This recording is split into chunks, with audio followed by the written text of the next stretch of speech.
সৌরবিদ্যুৎ ব্যবহার করে বাতাস থেকে উৎপাদন করা বোতলজাত পানি আসছে যুক্তরাষ্ট্রের বাজারে।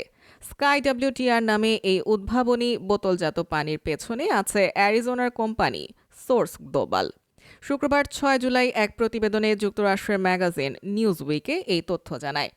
প্রতিবেদনে বলা হয়, সৌরবিদ্যুৎ চালিত হাইড্রো প্যানেলের প্রচারণা করাই এই উদ্যোগের উদ্দেশ্য।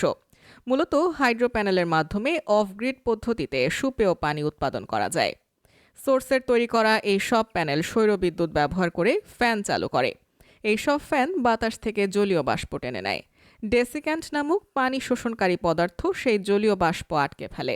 এরপর প্যানেলের সৌরশক্তি সেই জলীয় বাষ্পকে প্যানেলের ভেতরেই একটি সংরক্ষিত এলাকায় ছেড়ে দেয়।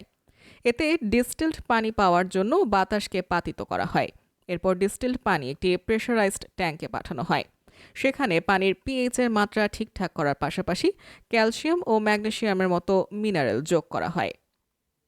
সোর্সের কর্মকর্তা কডি ফ্রেজেন জানান, প্রতিটি প্যানেল দিনে ৩ লিটার পর্যন্ত সুপেয় পানি উৎপাদন করতে পারে।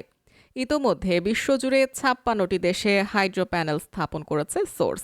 এই সব প্যানেল মাটিতে বা ছাদে যে কোনো জায়গায় স্থাপন করা যায়।